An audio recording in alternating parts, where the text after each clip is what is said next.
તો રાજકોટમાં સરકારી હોસ્પિટલની બેદરકારીથી દર્દીઓ પરેશાન થઈ રહ્યા છે। ભર ઉનાળામાં દર્દીઓ આકરી ગરમીમાં શેકાવા મજબૂર બન્યા છે।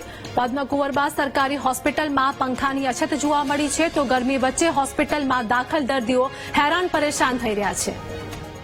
મારી પાસે મેલ પણ છે જે અમે પીઆઈઓને વારંવાર કરેલા છે। અને રહી વાત ઘરેથી પંખા લાવવાની, તો સર છત એટલી ઊંચી છે, પ્લસ સીલિંગ ફેનમાં એકદમ ગરમ પવન આવતો હોય, દર્દીને ના છૂટકે ઘરેથી ટેબલ ફેન આપણે પણ યુઝ કરતા હોય છે, તો દર્દી રાજકોટની વધુ એક સરકારી હોસ્પિટલ છે તે વિવાદોમાં આવી છે। આપ સીધા દ્રશ્યો જોઈ શકો છો।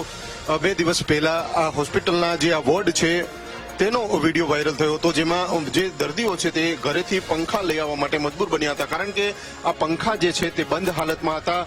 માત્ર 1 થી 2 જ પંખા છે તે ચાલુ હોય તે પ્રકારના દ્રશ્યો છે તે જોવા મળ્યા હતા।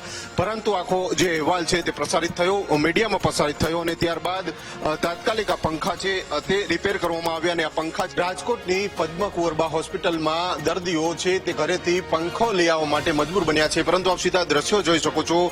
આ હોસ્પિટલના આરએમઓની ઓફિસ છે, આરએમઓની ઓફિસની બહાર એસી લગાવવામાં આવ્યું છે, અને તેઓ અંદર મસ્ત મજાની રીતે પવન ખાતા હોય છે। એવામાં દર્દીઓને ઘરેથી પંખા લઈ આવવા માટે મજબૂર બન્યા છે। ક્યાંક ને ક્યાંક સવાલો ઉભા થઈ રહ્યા છે। આપ સીધા દ્રશ્યો જોઈ શકો છો। જે આ આરએમઓ છે તેમની ઓફિસ છે, રાજકોટના પદ્મકુંવરબા હોસ્પિટલના આરએમઓની આ ઓફિસ છે। 2 પંખા લગાવવામાં આવ્યા છે, નાના એવા જે આ રૂમમાં 2 પંખા છે, સાથે એક મોટું એસી